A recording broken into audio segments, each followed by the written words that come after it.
Hello, everyone, and welcome back to another episode of the Day or Night in the Desert podcast. I'm your co host, Zach, and joined by my host, James. What's up, James? How are you? I'm doing well. We have a lot of really great content for you guys today. We obviously know the brackets for March Madness came out. We're going to talk a lot about that. We're going to delve into that. We also have our first guest on the show today. We're proud to announce that we have a guest today. My good friend Andrew Sonzini. He is a enormous University of Utah fan, an enormous sports fan, but he's also a big fan of March Madness, and he'll be joining us today to talk about March Madness. So, Andrew, if you just want to say hi to the cameras real quick, and we'll get to this. Well, hello everybody. It's a pleasure to be here today. I have my bracket ready, as I'm sure millions of people across the country do. If probed, I'll tell you what I picked, and I'll turn that back over to James and Zach. Well, thanks, Andrew. We'll get to you in just a little bit, but to get started here, we're just going to cover a few Utah sports topics before we really get into the March Madness stuff. The Mammoth continue to be on a little bit of a skid. They lost 4-3 to the Pittsburgh Penguins at home on Saturday. Dylan Gunther had 2 goals while Ian Cole added another goal. The Mammoth were up 2-0 in the first period before committing 6 penalties and ended up giving up 2 power play goals and ended up losing 4-3. Obviously, penalties a big issue in this game. Zach, your reaction to that big comeback win by the Penguins and the Utah Mammoth loss? I didn't really watch it, but I hear things didn't go well in the third period. A lot of penalties happened, and I guess Pittsburgh just kind of took over the game. But we'll see how the rest of the season ends.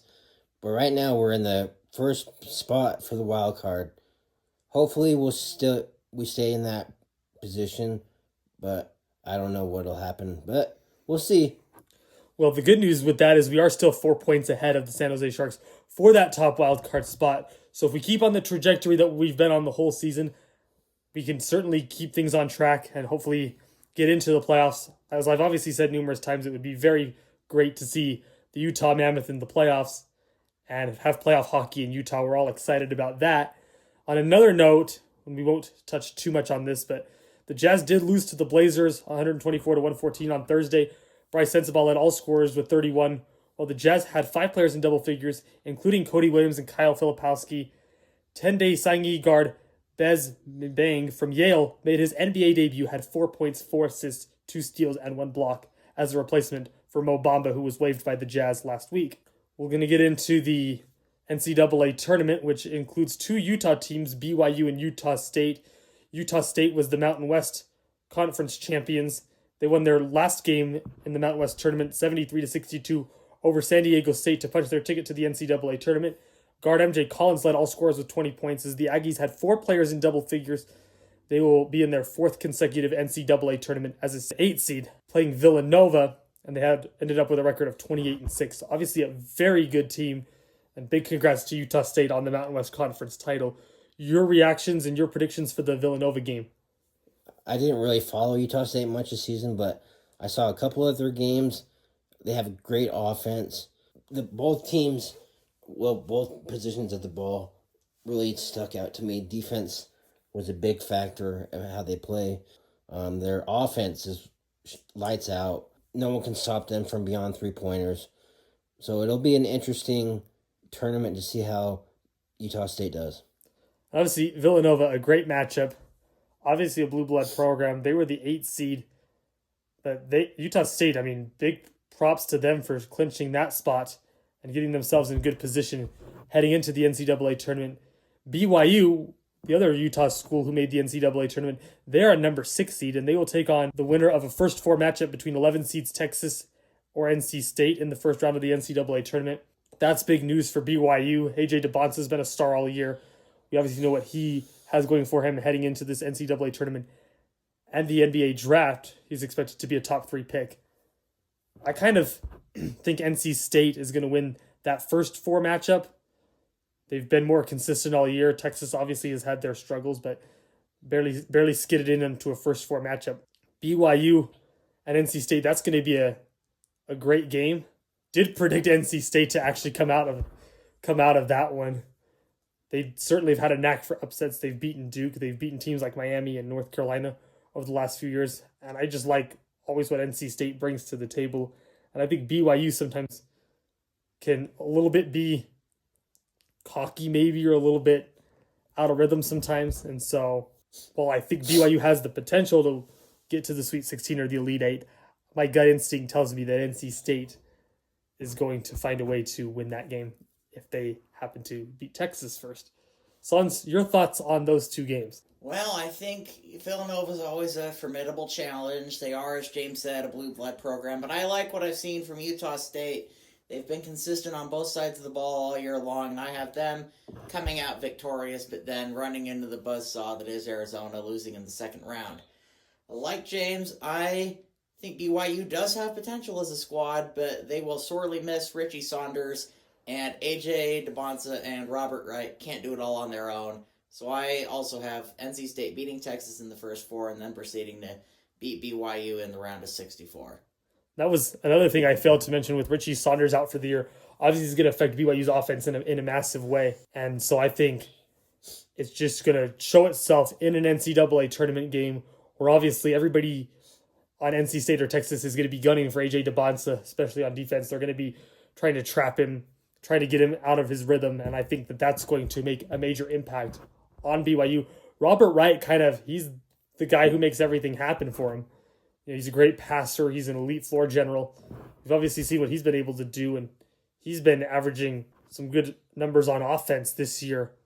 That I just think the focus is going to be too much on those two guys, and I think it will affect what they're able to do rhythm-wise and other things. And I just think it's not going to be enough for the BYU Cougars to grind out a first-round win. I do agree with Andrew on Villanova. I mean, Villanova losing to Utah State in the first round. Utah State's looked very impressive on both sides of the ball. They have a great defense. They can shoot the ball well. They can spread the floor. And I just like what they've been able to do in the Mountain West. And obviously, they have the advantage, too, of being hot right now. Just won the Mountain West tournament. So I like what we've seen from them. And I'm excited to see what they do in the upcoming NCAA tournament. Getting back into our March Madness predictions, I picked Michigan to win the national championship over Houston. My final four was Duke, Houston, Arizona, and Michigan. I do think there's going to be a lot of hype around Duke, and so obviously Duke's been very impressive this year. They've only lost 2 games. They have the Boozer twins, but they've tended to be kind of one of those teams that's been favored to win in the tournament and then ultimately failed to live up to it. We saw last year they lost to Houston in a comeback win for Houston that got them into the national championship. And I just don't think Duke has really impressed when it matters the most. Obviously, they've been a great regular season team. Credit to them on that. They have had their fair share of successes in national championship games, but I think in recent years, it really hasn't been that way, which is why I have Michigan ultimately coming out on top. And that's how I ultimately came to that conclusion. What are you guys' thoughts on your brackets? And tell me what you guys have. I kind of had the same bracket as James, but I picked Duke and Arizona in my championship game, and then I had Duke beating Arizona. So I kind of figured that Arizona and Duke would, the two biggest names of the tournament, are going to battle their way into the championship game. I know both teams are really good on both sides of the ball, so it'll be a good matchup for both of those teams. And I hope the best for whatever the outcome is, but I have Duke overall winning the whole thing. And we obviously know what the Boozer twins bring to the table. And Arizona also has Jaden Bradley, who was the Big 12 Player of the Year this year. He scored a game-winning shot in the semifinals of the Big 12. And so Arizona's looked very impressive this year.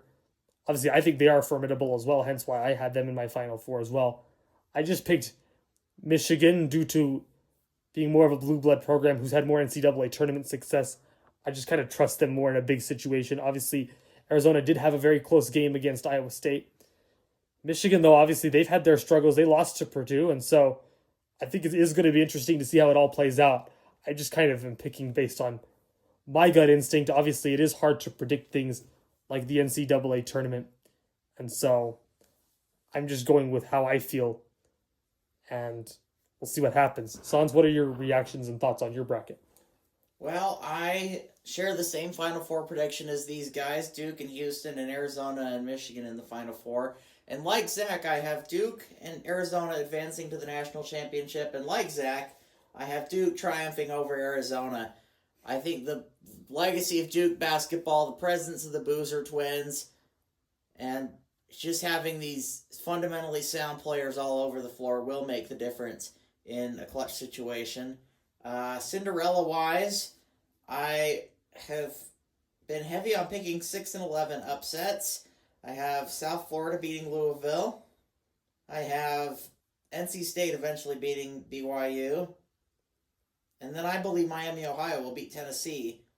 Other upsets I have, number 10 seed Santa Clara over number 7 seed Kentucky in the first round.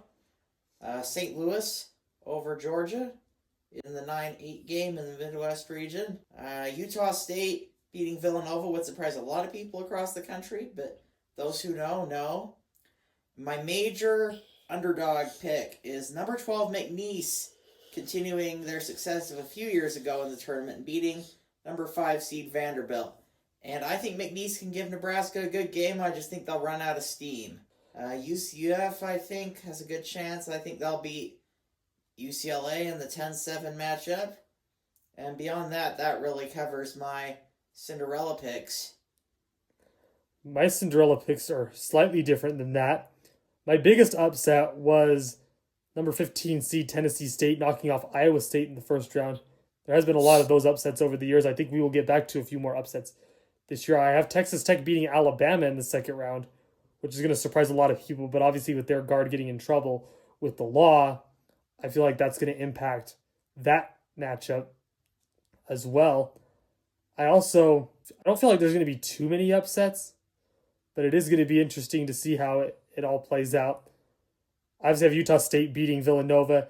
I have Texas A&M beating St. Mary's in a 10-7 matchup, VCU beating North Carolina in an 11-6 matchup, 11 seed South Florida beating Louisville, kind of like Andrew said. We both have that game being an upset. Outside of that, I really don't have any major upsets in the NCAA tournament. I think it's a very top-heavy tournament. A lot of the top teams, I think, will continue to be the top teams. But I also think we're going to see some of those teams kind of lose their way in a big moment. So that's kind of what I have going. I don't know if I mentioned this, but I have Duke, Houston, Arizona, and Michigan. And I also had Duke and Arizona in the championship game. So I think that this Final Four of my matchup is going to do really well. All these 4 teams have really good records. They have great players that can run up and down the court on both sides of the ball. It'll be interesting to see who comes out on top, but I love this time of the year with March Madness starting this week. I look forward to it every year. I know James and Andrew and so many of you around the country do. Yeah, well, we're looking forward to having a great March Madness. We wish you all well, and it's interesting. One of the things I found interesting is how confident all 3 of us are in our picks. We all picked the same Final Four, obviously maybe slightly different outcomes on certain ends, but we're all pretty confident in who's going to make it, and so we hope it all plays out for us and for all of y'all back home. We wish you luck. We'll certainly be having our instant reactions on our next episodes and what have you. Just before we wrap up here, I did want to cover a couple of more things. We obviously saw the Players' Championship in Ponte Verde Beach, Florida at TPC Sawgrass, one of the major golf tournaments in the world for those of you that follow golf. Cameron Young came from behind to outlast Ludwig Oberg, who had a 3-shot lead heading into the final round. He did run into the water hazards on 2 different holes on the back 9, and obviously that was costly, hitting those shots far to the right and then far to the left on back-to-back holes, hitting it into the water. I believe that was on 11 and 12. I can double check that. But clearly not the finish that Ludwig wanted, considering he's been really hot recently, and obviously your reactions to just him blowing that lead. I didn't really watch it, but I followed it closely, and I just cannot believe he had a 3-shot lead going into the final round. He had, 3 holes left, and he put 3 in the water, and then that kind of that was a big costly to him, and that made Cameron Young come out on top with a birdie on 17 to take the trophy. And on top of it, he misses the reachable par 5 11th and the par 4 12th because he hits it into water hazard. Both holes he made his double bogey, so obviously not the finish that he wanted. And he missed it on both sides too. On 11, he missed it right. On 12, he missed it left. So clearly not a little bit off on those two holes. Obviously, nerves can get two players a little bit. We've seen that a lot before in big time golf tournaments where just nerves can get in the way. It is a sport where you have to be extremely dialed in and focused. And so I just felt really bad for him. Obviously, congratulations to Cameron Young. He's been a good player, but we haven't seen him have a lot of wins over the course of his career. He's been close a lot of times, but only one win before this one. So your reactions to just Cam Young finally triumphing in a major way in a big tournament? I think it is really an exciting time for a new champion each year, especially who comes from behind to win their first Players' Championship. But overall, that is one of my favorite tournaments each year. That it was really exciting for Cam Young and his family, for him to triumph over Ludwig Oberg and to take the Players' Championship. And this was a loaded field too. You talked about, him being able to beat Ludwig Oberg, who was a great player. But he also beat Matt Fitzpatrick, Xander Schauffele, Justin Thomas, Jacob Bridgman, Robert McIntyre. Like a lot of big names on the top of that leaderboard that Cam Young had to overcome, and a lot of guys who were trying to chase him down. It wasn't just Ludwig Oberg.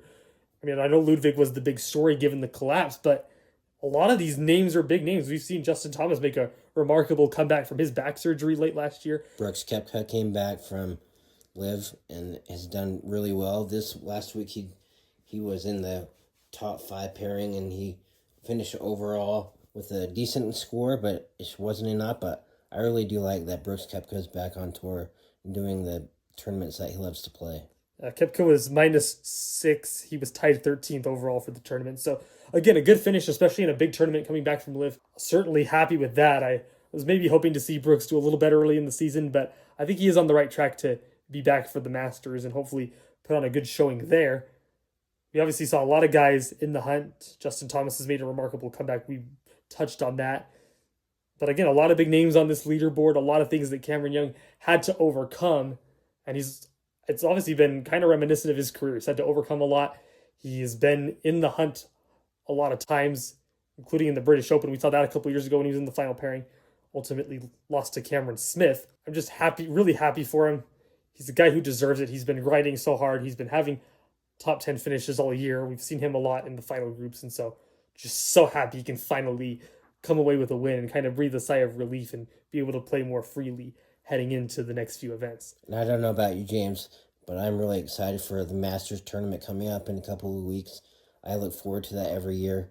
I myself went to the 2019 Masters, and that was magnificent. That was a dream of mine to go on to Augusta National and to see all that scenery, the players, and just an overall experience that I will never forget. And I look forward to watching all these guys do what they do. And I hopefully that Brooks Koepka can come out on top and win the Masters in a couple of weeks. Yeah, that would be pretty amazing. And if you guys want more of Masters content and March Madness content, subscribe to the Day or Night podcast on YouTube, Spotify, and Apple Podcasts. We are so happy to be doing this for y'all, and we hope that you guys have a great rest of the week, a great day, and we look forward to seeing you on the next episode. Thank you guys so much. Thank you, Andrew, for coming on today. We really appreciate it. Thank you. Pleasure. Thank you, guys.